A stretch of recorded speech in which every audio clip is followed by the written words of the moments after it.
Hola a todos, bienvenido a otro episodio aquí de TecMed 36. Hoy lo que vamos a estar hablando va a ser la ventilación pulmonar. Así que, cuando hablamos de la ventilación pulmonar, vamos a tener que estar hablando pues lo que van a ser los pulmones y el sistema respiratorio. Así que primero tenemos que establecer algo, que son las 4 funciones principales del sistema respiratorio. Así que cuando hablamos de las 4 tenemos que hablar de la primera siendo lo que va a ser pues lo que vamos a ver hoy, que es la ventilación pulmonar. Así que la segunda vamos a ver que va a ser la difusión que nosotros vamos a estar teniendo entre pues lo que va a ser el oxígeno y el dióxido de carbono en las alveolas y la sangre. Y después va a ser el transporte también de este dióxido de carbono y de oxígeno. Y la 4 lo que va a ser la regulación de la respiración. Muy bien. Si queremos nosotros a poder entender esto, tenemos que entender también un poquito de anatomía cuando estamos hablando nosotros de lo que va a ser la ventilación pulmonar. Así que algo muy importante que tenemos que saber es pues lo que van a ser los músculos de la inspiración y los músculos de la expiración. Así que para primero establecer, pues tenemos que hablar de lo que van a ser los músculos de la inspiración.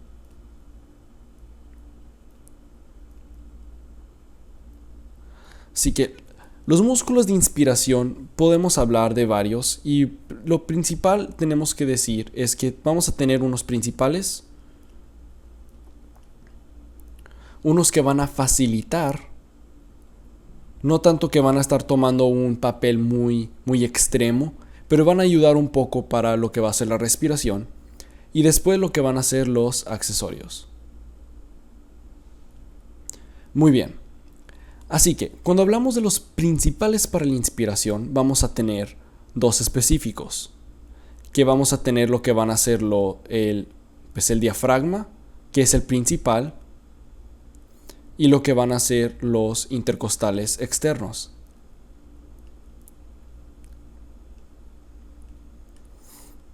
Así que, ¿por qué podemos decir que sería el diafragma? Porque nosotros cuando vamos a estar viendo de la función del diafragma, si yo aquí fuera a dibujar aquí los pulmones,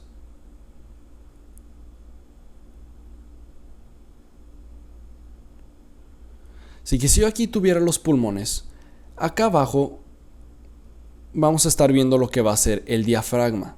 Y al momento que esto va a contraerse, lo que va a hacer es que va a ayudar para expandir lo que va a ser pues el espacio en la cavidad torácica y va a ayudar para la expansión de lo que van a ser pues los pulmones. Y al hacer esto, pues vamos a estar viendo un cambio en las presiones dentro de los pulmones que va a llegar a lo que va a ser la inspiración. Y también vamos a estar viendo lo mismo con los intercostales externos. Imagínense que aquí en azul yo tengo lo que va a ser pues la cavidad torácica. Y en rojo va a ser la función de estos intercostales externos que van a ayudar pues para expandir la caja torácica, ayudando para que tenga más área en donde se pueda pues llenar los pulmones. Ahora, cuando hablamos de la facilitación de lo que va a ser la inspiración, vamos a estar hablando de diferentes músculos como el geniogloso, el genioioideo, el esternoioideo y el tiroioideo. Y ya los accesorios son los que normalmente vamos a estar viendo en términos de esfuerzo. Así que normalmente son los que se van a presentar o los que se ocupan cuando una persona se está esforzando y va a requerir pues para la mayor inspiración. Y esto va a incluir lo que va a ser el esternocleidomastoideo,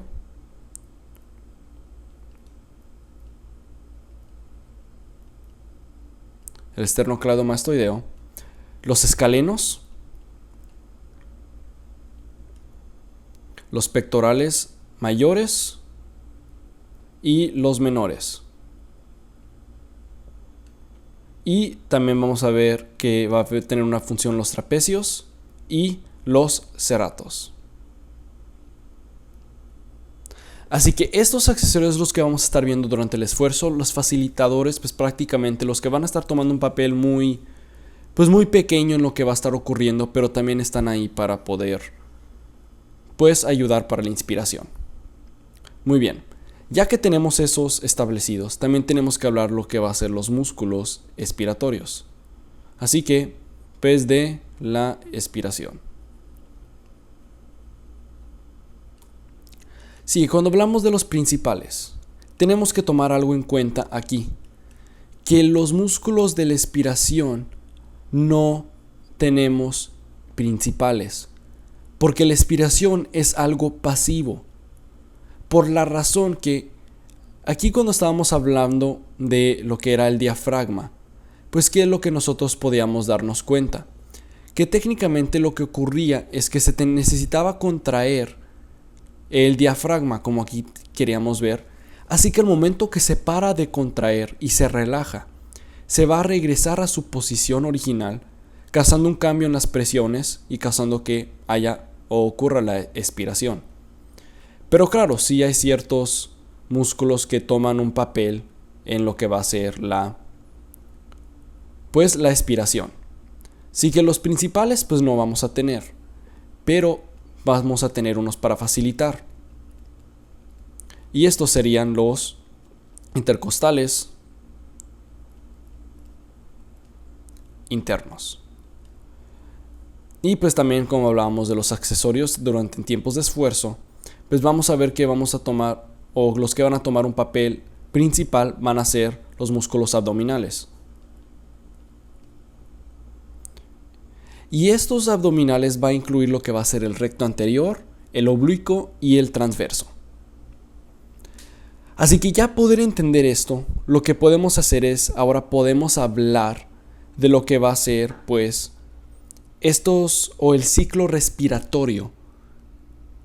Así que tenemos que hablar de lo que va a ser el ciclo respiratorio. Y para entender el ciclo respiratorio tenemos que entender cómo se van a ver las presiones en reposo, ya hablando de las intrapleurales, intraalveolares y las transmurales.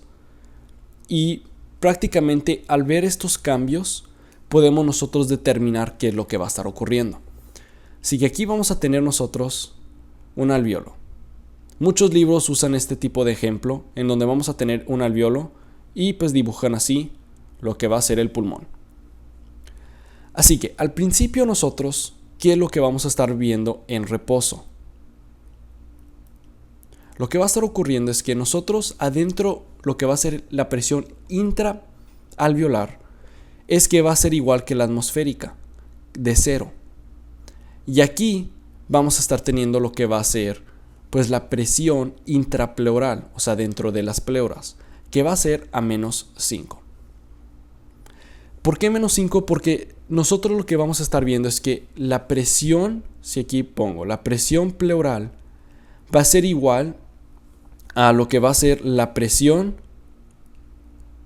del tórax a expander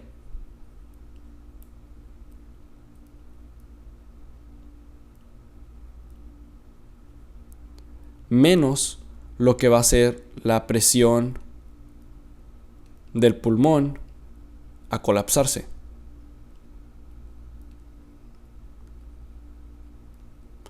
Así que nosotros entender que esto es esta diferencia, necesitamos saber que es algo negativo.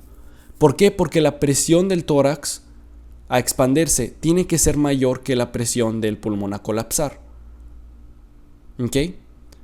En otras palabras, esto normalmente cuando lo vamos a estar viendo es que si la presión del tórax, o de hecho si en una manera más fácil, tenemos que entender que la presión del tórax a expandirse siempre va a ser negativa. Y pues la presión del pulmón a colapsarse va a ser positiva. Así que nosotros entender esto, podemos saber que necesita siempre ser mayor la presión del tórax a expandirse para que siempre sea un valor negativo. Porque a cualquier caso que sea positivo, pues causaría lo que va a ser el colapso pulmonar. Muy bien. Así que ya entender esto, pues lo podemos borrar para que no nos quite espacio.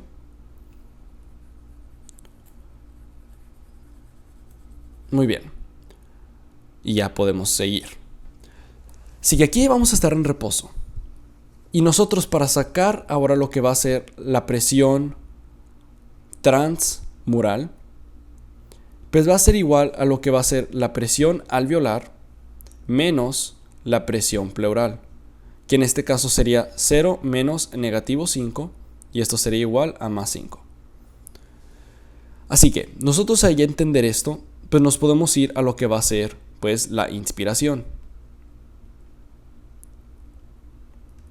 Y pues pone que esto va a ser durante o al inicio. Así que lo que va a estar ocurriendo es que ahora, si nosotros dibujamos otra vez aquí, nosotros vamos a estar viendo que, pues, qué es lo que va a ocurrir en la inspiración. Vamos a ver aquí, que voy a poner aquí en rojo, donde estaría nosotros aquí el diafragma. ¿Y qué es lo que va a ocurrir con el diafragma? Se va a contraer, causando que, pues prácticamente va a expandirse un poquito más, pues la caja torácica, cambiando la presión intrapleural. Y esto va a tener un cambio a -10. Y este cambio aquí va a causar también, como hay una expansión, que ahora la presión alveolar se cambie a aproximadamente -5.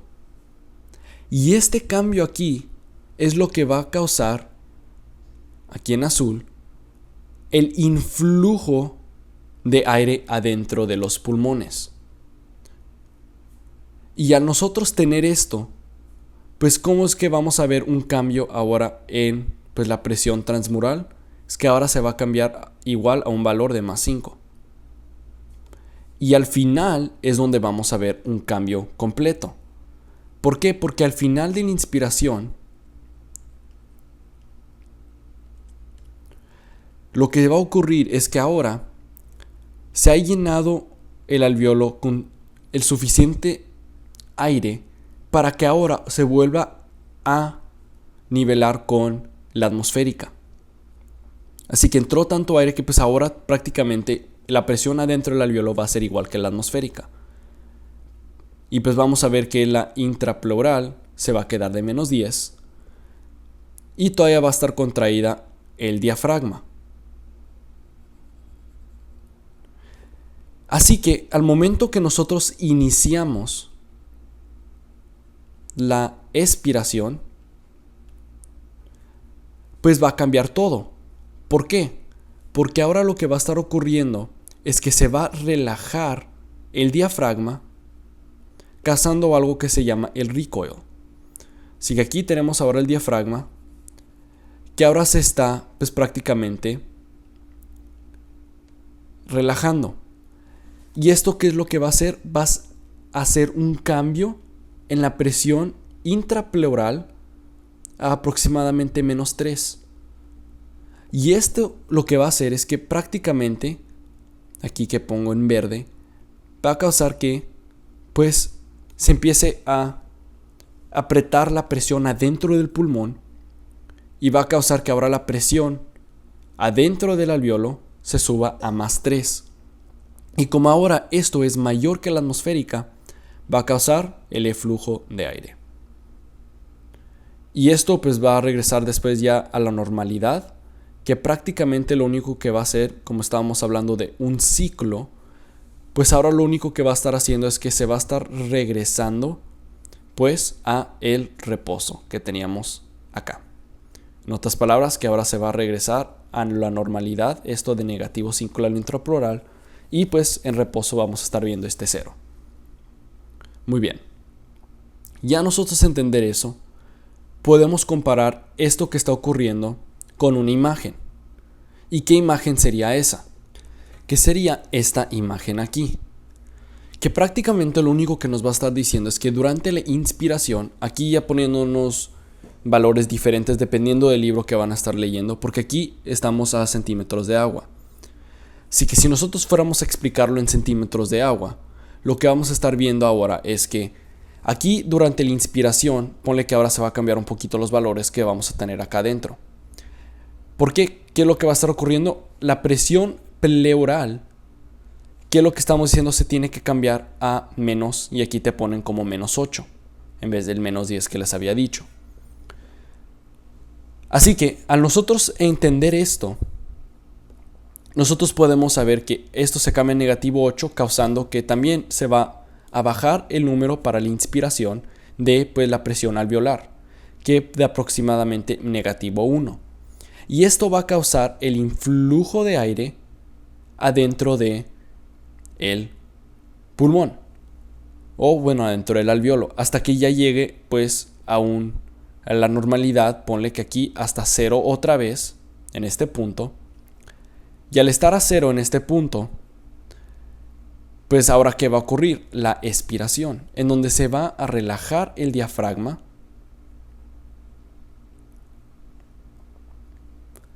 Así que al relajarse el diafragma, ¿qué va a pasar con la presión pleural?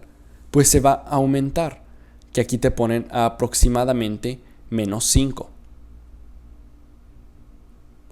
Y esto a ponerse al -5, pues va a causar una presión mayor adentro del alveolo de aproximadamente +1, en este caso, aquí usando esta tabla aquí. Y esto, pues ¿qué es lo que va a causar? Pues ahora el eflujo de aire afuera del alveolo y causando la expiración a que se rellegue otra vez a reposo. Y esto es prácticamente lo que se está tratando de explicar aquí. Ok, esto ya explicado, entonces ahora podemos nosotros seguir adelante.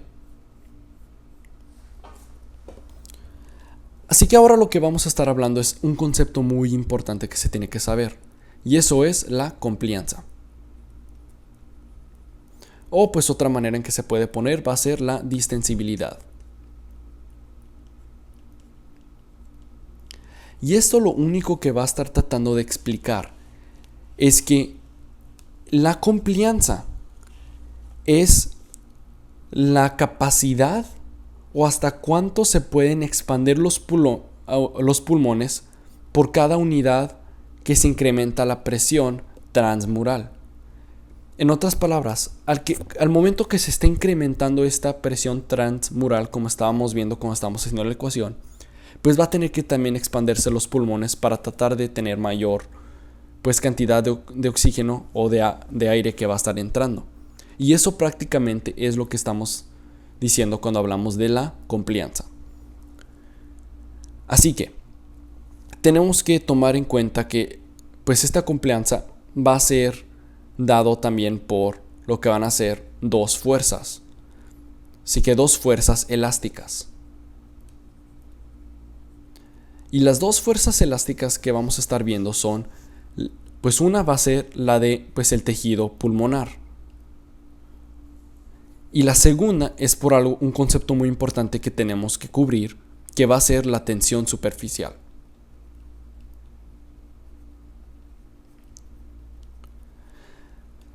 Así que, ¿qué es pues esta tensión superficial?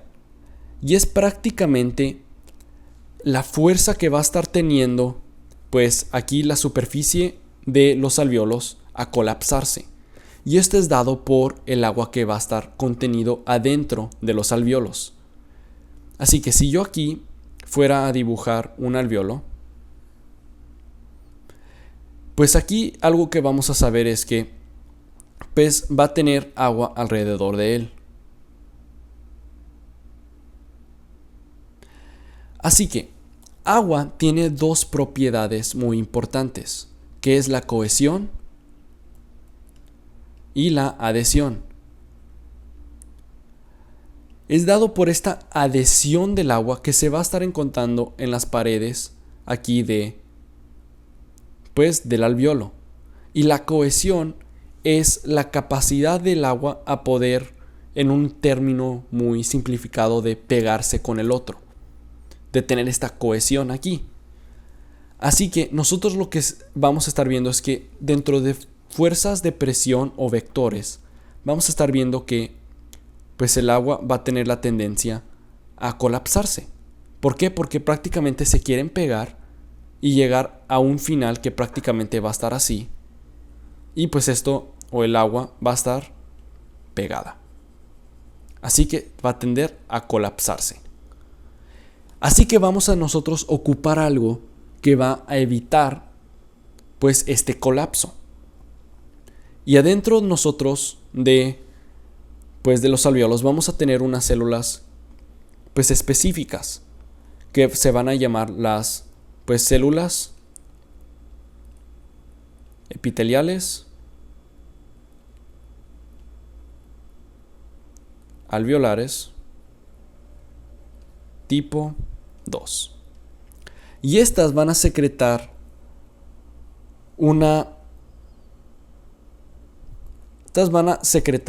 algo que se conoce como el surfactante.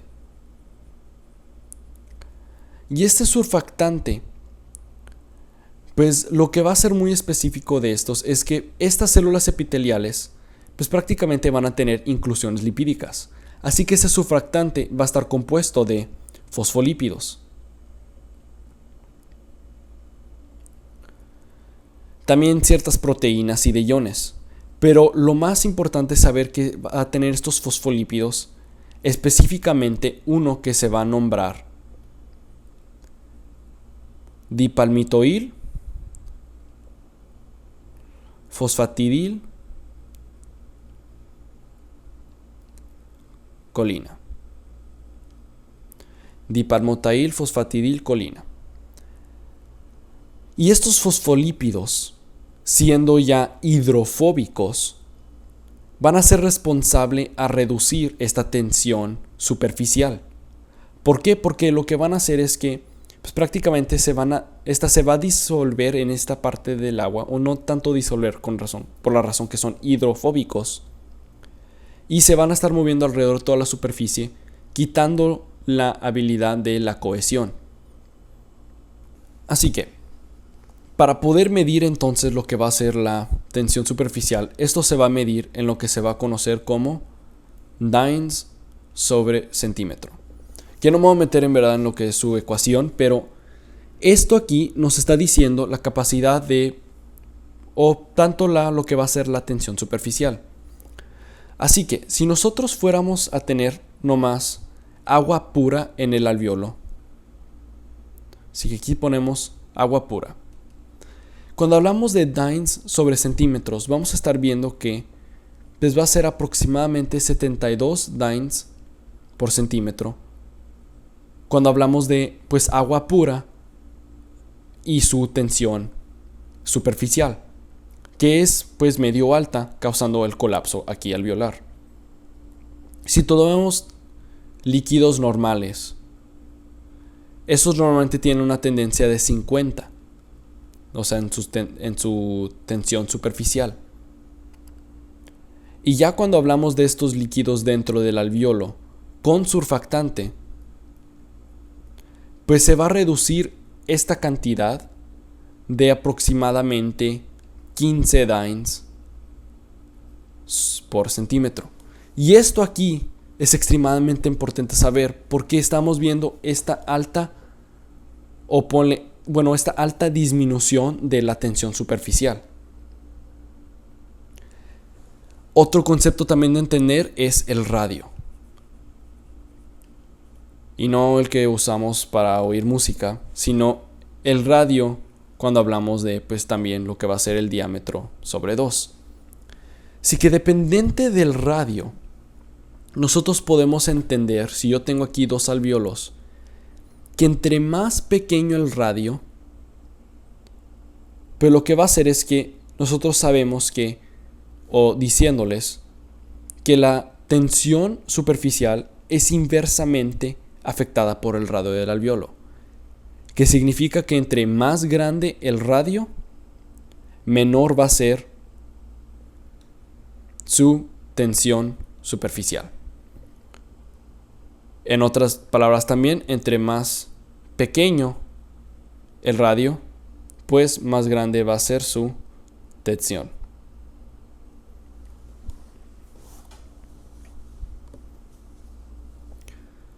Y un ejemplo también que puede usar el surfactante y el radio es cuando nosotros hablamos de los niños prematuros.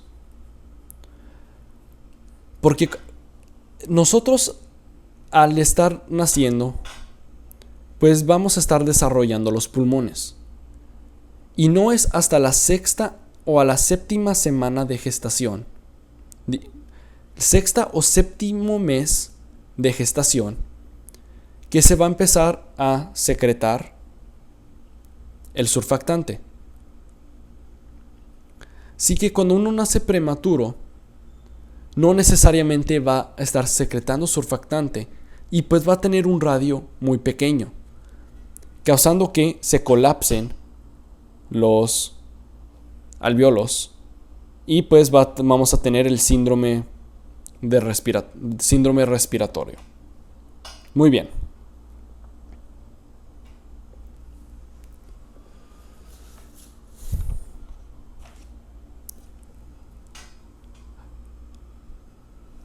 Muy bien. Y ahora tenemos que también cubrir lo que va a ser la energía en el pulmón. Y esto nomás es algo, ponle un fun fact, que es entender que de toda la energía total en el cuerpo, nomás 3 a 5% de esa energía total se va a estar utilizando para la ventilación pulmonar. Y eso nomás es un fun fact para que sepan.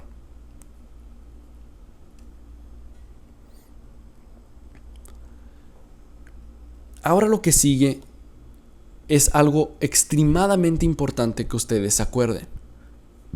Y esto es lo que va a ser la espirometría.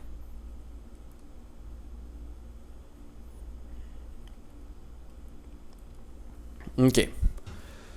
Así que la espirometría, en cierta forma, vamos a estar viéndola así.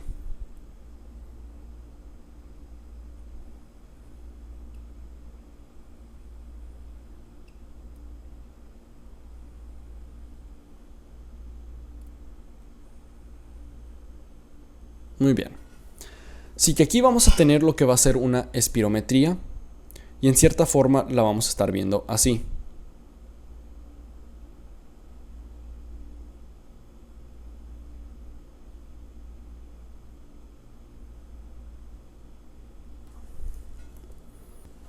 Así que nosotros entender que así es como se va a ver, vamos a estar poniendo ciertos valores. Así que el primer valor que tenemos que establecer va a ser este valor que ponle que aquí voy a poner o marcar por rojo. Y esto aquí en rojo es lo que se va a estar conociendo como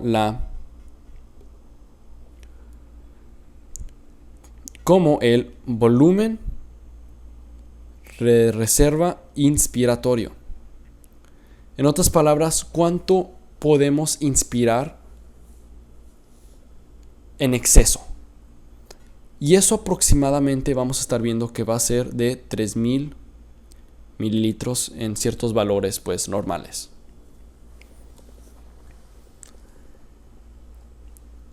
Después, ya bajando un poquito, vamos a estar viendo esto aquí, que se ve como una cierta corriente o estas amplitudes. Y esto aquí, marcado por azul, es lo que se va a conocer como el volumen tidal o volumen corriente, como cierta gente lo conoce. Y esto va a ser aproximadamente 500 mililitros. Esto aquí que va a estar corriendo. Esto ahora aquí que baja, que se va a marcar aquí en naranja, es lo que se va a conocer ahora como el volumen de reserva expiratorio. Y esto lo que va a estar diciendo es cuánto aire nosotros podemos sacar forzosamente. Y eso aproximadamente es de 1200.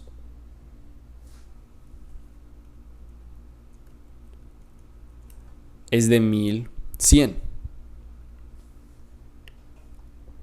Y si se dan cuenta, acá abajo, que voy a poner aquí en verde, dejé aquí yo un espacio. Y eso es porque aquí vamos a estar encontrando algo que se llama el volumen residual, que es cuánto aire va a estar en los pulmones a cualquier tiempo y por más que nos esforcemos no se va a poder ir. Siempre va a haber cierta cantidad de aire adentro de los pulmones. Y esto es aproximadamente de 1200 mililitros. Así que nosotros ya entender estos valores podemos meternos a ciertas ecuaciones ahora. Y es cuando estamos viendo las capacidades pulmonares. Así que lo que voy a hacer es, vamos a mover un poquito al lado y vamos a escoger ciertos colores también. Ponemos aquí en esta forma de rosa, que se va a estar yendo o incluyendo lo que va a ser el volumen residual, lo que va a ser el volumen de reserva inspiratoria, el volumen tidal y el volumen de reserva expiratoria. Y esto aquí que va a ser de un valor aproximadamente de 4.600 mililitros, es lo que se va a conocer como la capacidad vital. Después, aquí en amarillo, vamos a estar hablando de nomás de aquí para acá. En otras palabras, lo que va a ser el volumen de reserva inspiratoria y el volumen tidal. Y esto va a tener el nombre que se llama la capacidad inspiratoria, que es aproximadamente de 3.500, por la razón que es pues los 3.000 del volumen de reserva inspiratoria y el volumen tidal. Así que 3.500 mililitros.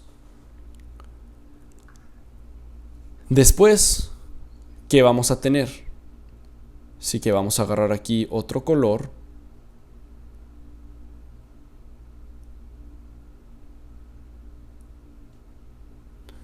Y pónganle que ahora va a ser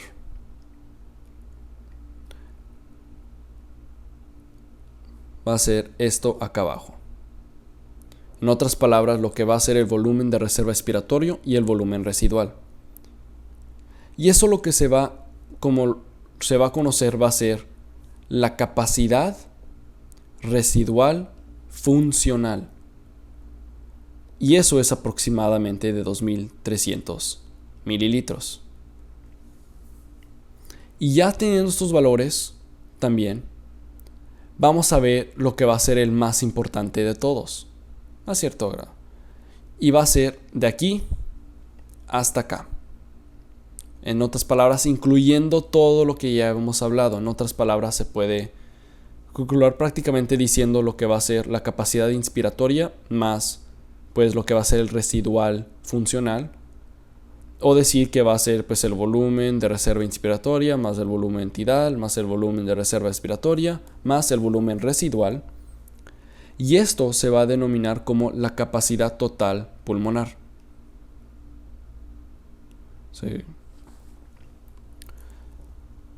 Así que la capacidad total pulmonar. Y esto pues va a ser pues la suma de todos estos valores, que va a ser de 5.800 mililitros aproximadamente, claro. Y esto aquí es entendiendo la espirometría. Ya nosotros a saber estos valores, pues tenemos que entender de cómo también esto se encontró. O sea, en otras palabras, cómo fue que nosotros sabíamos cómo encontrar pues el volumen residual funcional. Y esto prácticamente se veía con el helio cuando una persona empezaba a respirar y empezaban a ver estos niveles de helio que estaba expirando, etc.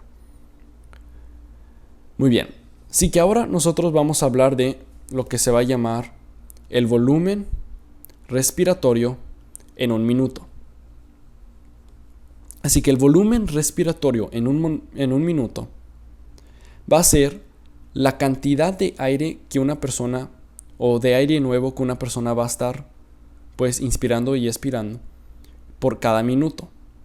Así que para saber eso, nosotros tenemos que saber qué es el volumen tidal y lo tenemos que multiplicar por la frecuencia respiratoria, que pues lo normal sería de 12 a 14 aproximadamente. Y pues el volumen tidal, como ya hemos hablado o mencionado anteriormente, pues va a ser de aproximadamente 500. Así que, Si yo tuviera uno de 500 mililitros y pónganle que una frecuencia respiratoria de 12, significa que esto va a causar que pues voy a tener un volumen respiratorio en un minuto de 6 litros por cada minuto. Significa que cada minuto van a haber 6 litros de aire nuevo que va a estar pasando por la vía respiratoria. Y ahora hablando de pues, lo que va a ser el volumen respiratorio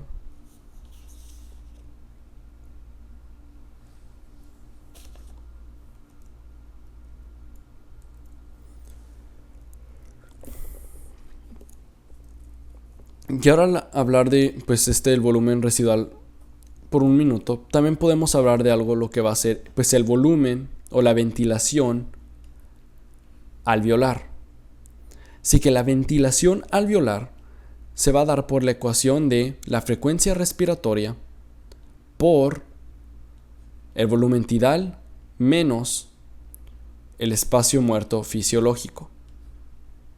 Y esto es lo que vamos a hablar entonces para poder entender esta ecuación, que prácticamente lo único que va a estar diciendo es el aire total nuevo que va a estar entrando dentro de un alveolo por cada minuto. Así que vamos a hablar de espacio muerto.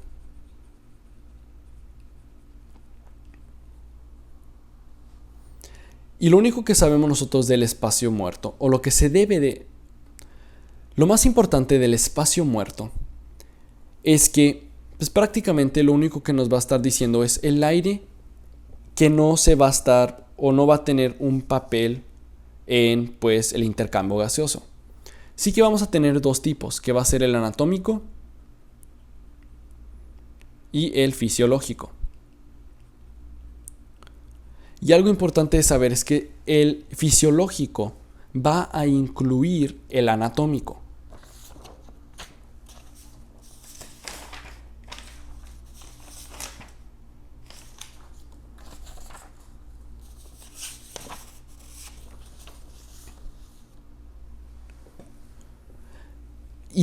Y eso es porque esto aquí, que va a ser el espacio muerto fisiológico, va a ser igual al espacio muerto anatómico más el espacio muerto pulmonar.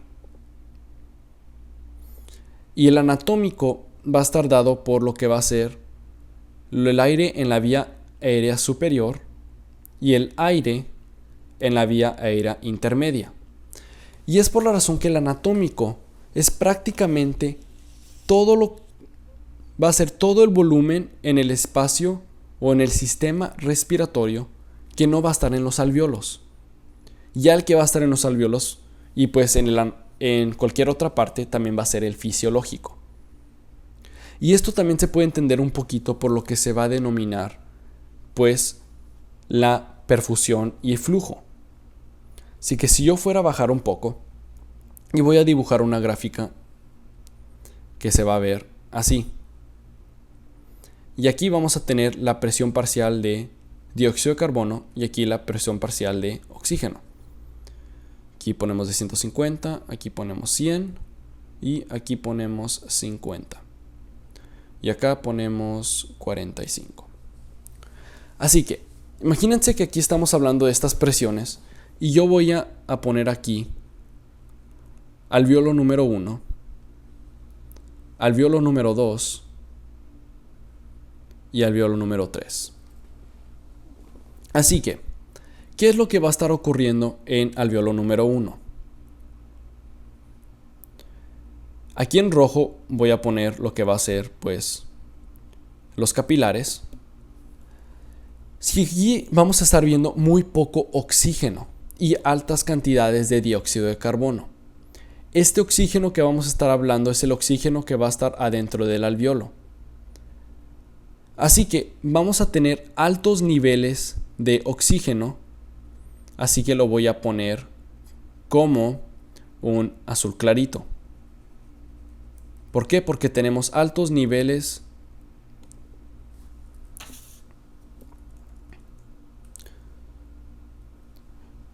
vamos a hacer los capilares. Si aquí ¿qué es lo que vamos a estar viendo? Muy pocos niveles de oxígeno adentro del alveolo. Sí, aquí lo pongo como azul clarito, porque hay muy poco. Así que poco oxígeno. Pero vamos a tener alta cantidad de dióxido de carbono en los alveolos. Sí que va a estar aquí pasando.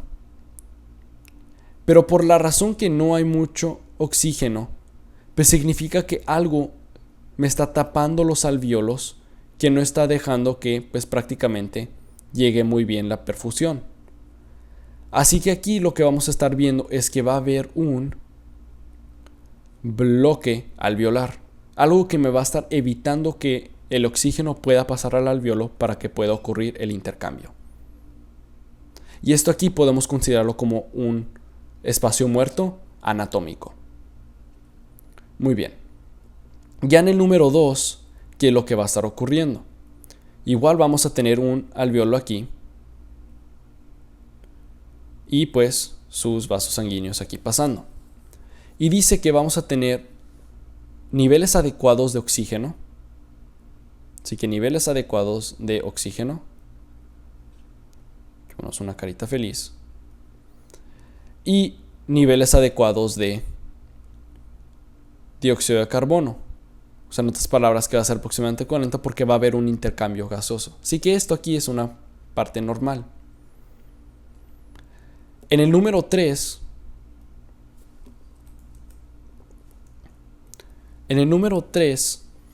que vamos a estar viendo en el alveolo.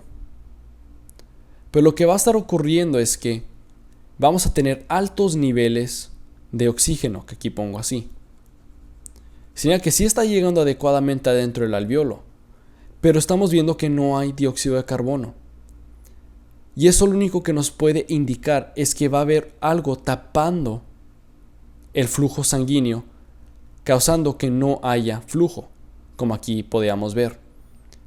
Y esto aquí es una manera también de interpretar lo que va a ser el espacio muerto fisiológico. ¿Por qué? Porque no hay este flujo ayudando para la perfusión.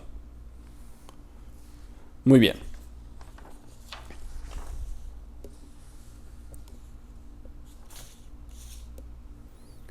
Muy bien. Así que ya al poder entender esto de espacio muerto fisiológico, les puedo decir que el valor normal que se conoce del espacio muerto fisiológico es de 150 mililitros. Así que si yo me fuera a regresar aquí a esta fórmula que teníamos para la ventilación alveolar, pues podemos decir la frecuencia respiratoria, que ponemos en este caso como 12, volumen tidal 500 y espacio muerto fisiológico de 150. 500 menos 150, ¿qué me va a dar? Me va a dar a un valor de 350. Si aquí este valor 350 lo voy a multiplicar por 12.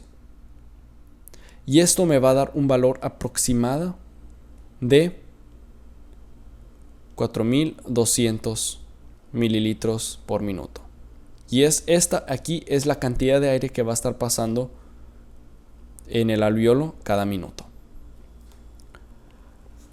Muy bien, así que esto aquí nomás es lo básico que vamos a estar viendo nosotros de lo que va a ser la ventilación pulmonar. Cualquier duda, por favor, mándenme un correo. Si dije algo mal, por favor, para que lo puedan comentar, lo puedan informar y me puedan avisar qué es lo que está mal y pueda revisar y pueda corregir también mis videos. ¿Ok? Muchas gracias por poner atención y por cualquier cosa. Que tengan un buen día.